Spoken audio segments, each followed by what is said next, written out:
আসসালামু আলাইকুম। জেনারেল ম্যাথের অনুপাত ও সমানুপাতের একটি অঙ্ক আমরা একটু দেখব। অঙ্কটি খুব খুব ইম্পর্টেন্ট। এখন আমরা একটু খেয়াল করি। তো যারা এই মুহূর্তে আমাদের ফেসবুক পেজ থেকে দেখছো তারা অবশ্যই পেজটি ফলো দিয়ে লাইক কমেন্ট শেয়ার করো। যারা ইউটিউব চ্যানেল থেকে দেখছো তারা অবশ্যই আমাদের চ্যানেলটি সাবস্ক্রাইব করে সব সময় আমাদের পাশে থাকো। বলা হচ্ছে দুইটি সংখ্যার অনুপাত 3:4 হলে এবং তাদের লসাগু দেওয়া আছে কত 180। তাহলে দুইটি সংখ্যার অনুপাত দেওয়া আছে 3:4, লসাগু দেওয়া আছে 180, সংখ্যা দুইটি নির্ণয় করো।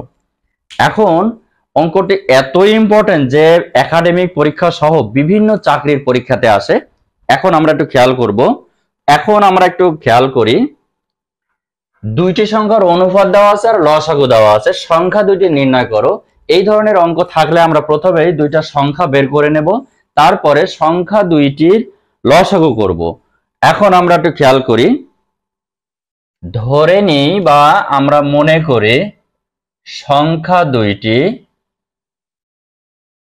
3x ও 4x ধরে নিলাম। যেহেতু অনুপাত আছে আমরা একটা সংখ্যা আমরা আলাদা স্পেসিফিক ধরে নিলাম, কারণ আমরা এখনো সংখ্যাটা জানি না যে আসলেই সংখ্যা দুইটি কোনটা কত।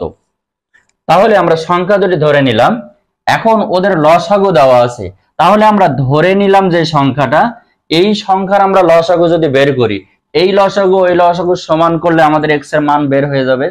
তাহলে আমরা এখানে এখন একটু খেয়াল করি, তাহলে এদের লসাগু আমরা জানি লসাগু করতে হলে কমন অংশগুলো নিতে হবে আর যেইগুলো কমন থাকবে না সেগুলো নিতে হবে। তো প্রথম অংশে 3x আছে আর এটা 4x আছে, তাহলে আমরা কমন দুইটার ভিতরে যেটা আছে সেটা আমরা নিয়ে নিলাম x, এরপরে আসবে 3, তারপরে 4, ক্যালকুলেশন যদি করি তাহলে 12x হয়। এখন এই লসাগু সমান তো আমাদের এই লসাগু, তাহলে যদি আমরা লিখি প্রশ্ন মতে 12x = 180, অবশ্যই এটা লেখা যায় কারণ আমরা যে দুটো সংখ্যা ধরে নিলাম সেই দুইটা লসাগু আর আমাদের প্রশ্নে দেওয়া আছে ওদের আবার লসাগু, তাহলে দুইটা লসাগু সমান। এখন এখান থেকে আমাদের কোন মানটা বের হবে? এখান থেকে অবশ্যই আমাদের x এর মান বের হবে। তাহলে আমি যদি ক্যালকুলেশন করি 12 12 12 1 থাকে হচ্ছে কত 12, 6 5 12 60, অর্থাৎ আমাদের x এর মান বের হলো 15। এইটা কিন্তু সংখ্যা না, এইটা হচ্ছে এই যে সংখ্যার সাথে যে x ছিল সেই x এর পরিমাণ। এইখানে খুবই কিন্তু টেকনিক্যাল একটা বিষয়, এইখানে ভুল করে যে x এর মান হয়ে গেল, স্টুডেন্ট উত্তর লিখে আসলো ইয়েস আমাদের সংখ্যার মান হয়ে গেল 15। নো, এইটা ভুল হবে, কারণ আমাদের সংখ্যার কোনো মান বের হয়নি। আমরা হয়েছে যে অনুপাতের এখানে যে সংখ্যাটা ধরে নিছিলাম সেই সংখ্যার সাথে যেটা x থাকে সেই সংখ্যাটা বের হয়েছে x এর মান, নট সংখ্যা। এখন আমি যদি বলি প্রথম সংখ্যা = কত, তাহলে 3 × x, x মানে কত, x মানে 15, তাহলে 3 15 45।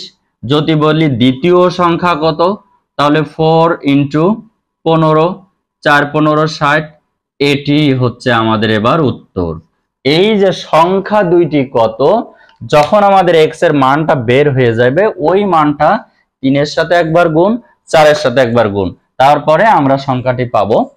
আর এই ধরনের অঙ্ক একেবারে শর্টকাট যদি বলা যায়, দুইটি সংখ্যার অনুপাত দেওয়া আছে, লসাগু কত, ইয়েস একেবারে তুড়ি মেরে আমরা অঙ্কটা করব। যেমন 3 এ 4 12 করে নেব, 12 12 180 কে আমি 12 দিয়ে ভাগ দিয়ে দেব, তাহলে 15। এখন এই 15 এর সাথে 3 দিয়ে গুণ করলে যা হয় ওই একই সিস্টেম, একই 15, 3 15 45, 4 15 60, অঙ্ক শেষ। তাহলে এই অঙ্কটি আমাদের এতই ইম্পর্টেন্ট যে এটা খুব সহজে আমরা করতে পারবো ইনশাল্লাহ।